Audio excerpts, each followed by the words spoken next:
नमस्कार। आप सभी के अपने चैनल जय गुरुदेव उत्तराखंड पर एक बार फिर से बहुत बहुत स्वागत है। कामना करते हैं कि आप और आपके परिजन सभी स्वस्थ होंगे। इसी कामना के साथ आइए बढ़ते हैं आज के इस दिव्य क्रमांक की ओर। आज का ये क्रमांक निसंदेह महाराज जी की मर्जी अनुसार आप तक पहुंचा है। ये वीडियो हर किसी के लिए नहीं है, ये केवल उसी तक पहुंचेगा जिसे महाराज जी बुला रहे हैं, जिसे सच्चे अर्थों में जगाना है। क्योंकि महाराज जी के संकेत हर किसी को नहीं मिलते, केवल उन्हीं को मिलते हैं जो भीतर से तैयार हैं। आज के इस दिव्य क्रमांक में महाराज जी का एक संदेश आपके लिए कुछ कहने आया है, कुछ बताने आया है। ऐसा नहीं जो किताबों में लिखा है, बल्कि वो जो जीवन में जिया गया है, राम के नाम से सत्य के मार्ग तक। तो इसीलिए इस क्रमांक को बड़े ध्यान से सुनिएगा, क्योंकि महाराज जी की मर्जी अनुसार महाराज जी आपके लिए कुछ संबोधन चाहते हैं, कुछ आपको बताना चाहते हैं, जो कि व्यक्तिगत रूप से आपके जीवन से ही संबंधित है। इसीलिए क्रमांक को पूरा अवश्य सुनिएगा, ताकि संपूर्ण जानकारी से आप अवगत हो पाएं। तो आइए बढ़ते हैं आज के इस रहस्यमय क्रमांक की ओर। सबसे पहले भाग में महाराज जी कहते हैं कि जीवन की सबसे बड़ी भूल क्या है, पहले तुझे ये जान लेना जरूरी होगा। महाराज जी कहते हैं कि बेटा, मनुष्य जब जन्म लेता है तब उसके भीतर दिव्यता होती है, लेकिन जैसे जैसे उम्र का पड़ाव पार होता रहता है, वो बड़ा होता रहता है, वो भूल जाता है कि वो कौन है। वो सोचता है मैं ये शरीर हूं, मैं ये नाम हूं, मैं ये पद हूं, और यही उसकी सबसे बड़ी भूल होती है। जो अपने को केवल शरीर मान लेता है वो दुखी रहता है, और जो अपने भीतर के राम तत्व को पहचान लेता है वो हर परिस्थिति में शांत रहता है। वो ये समझ जाता है कि ये जीवन मेरे लिए नहीं, बल्कि जीवन का सही पर्याय तो प्रभु के नाम के रस में है। प्रभु श्री राम ने भी अपने जीवन में दुख देखे, वनवास देखा, लेकिन क्या उन्होंने कभी शिकायत की? नहीं, क्योंकि उन्हें पता था कि यह संसार केवल एक लीला है। जो इसे सच में समझ लेता है वो माया जाल में फंस जाता है।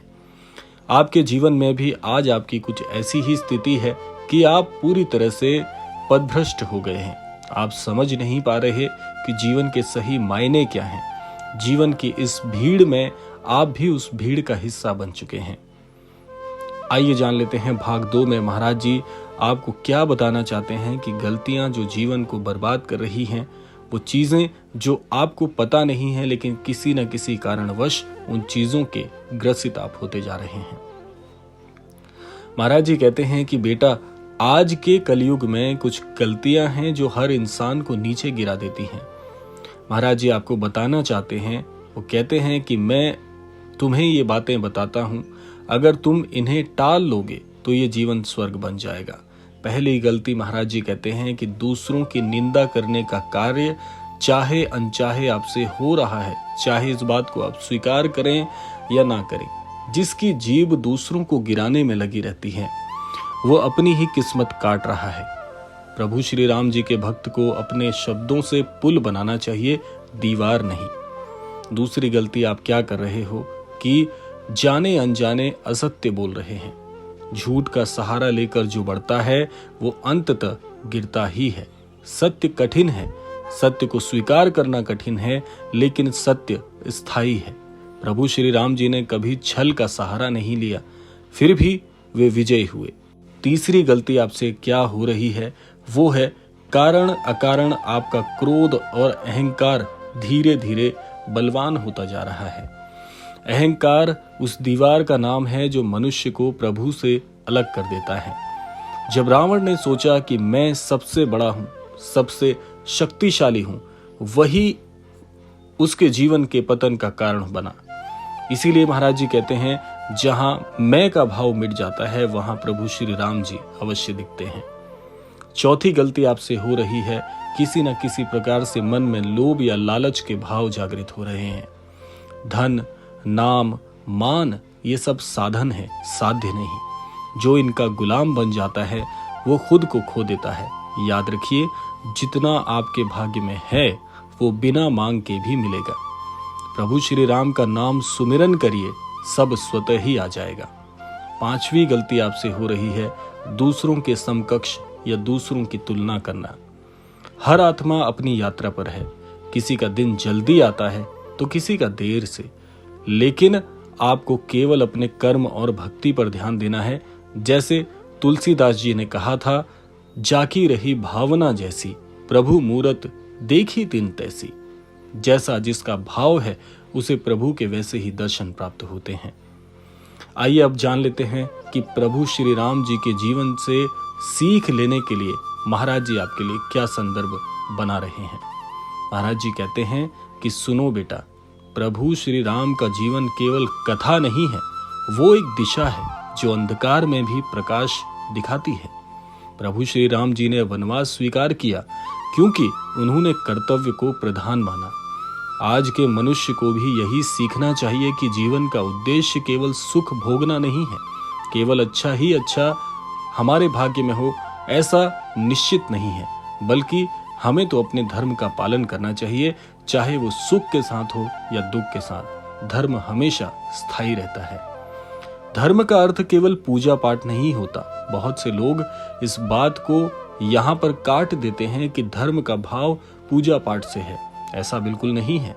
धर्म का अर्थ है सत्य के मार्ग पर अड़िग रहना, चाहे संसार साथ दे या ना दे।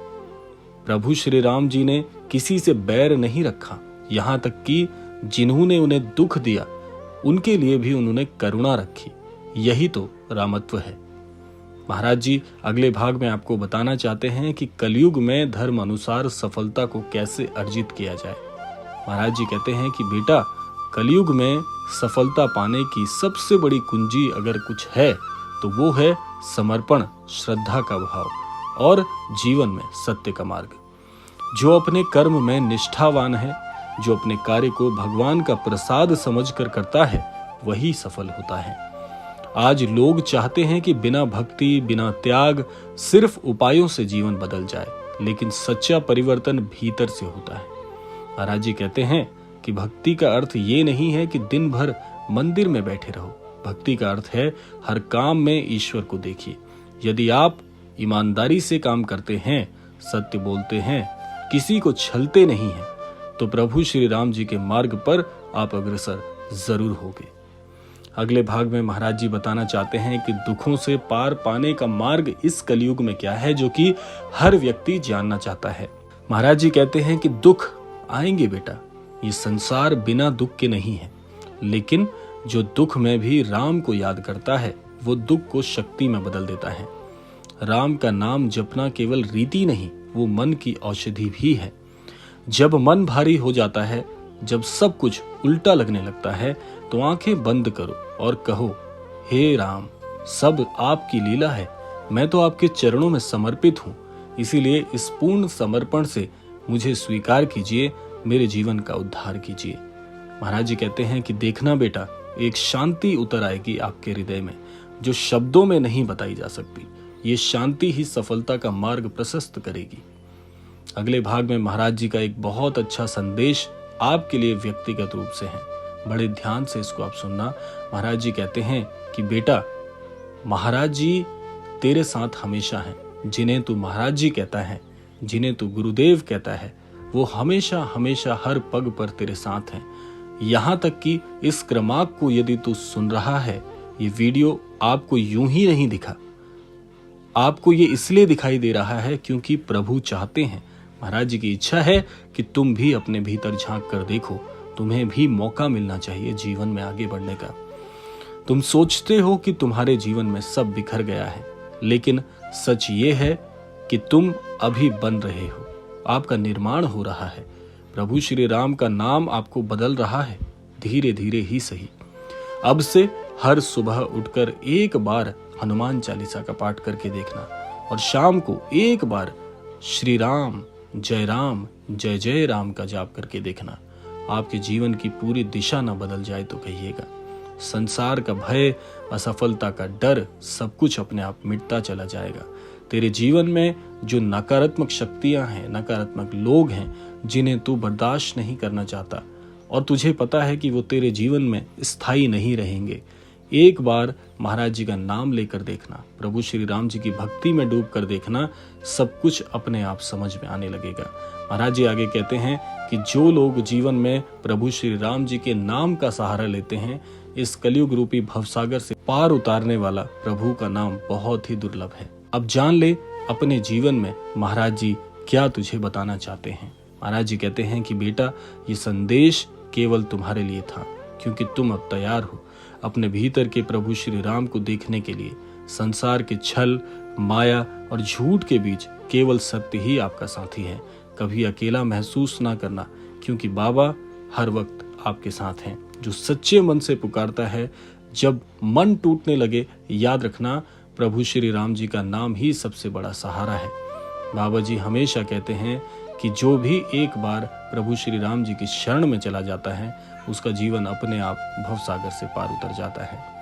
तो ये वीडियो केवल आपको दिखा क्योंकि प्रभु चाहते हैं कि आपका मार्ग बदल जाए। अब जाइए, राम जी का नाम लीजिए, सेवा करिए और सच्चे मन से जी कर देखिए। बाकी सब महाराज जी कहते हैं कि मैं खुद संभाल लूंगा। आशा करते हैं कि क्रमांक आप सबके लिए फलदायी होगा। इसी कामना के साथ समय आता है विदा लेने का।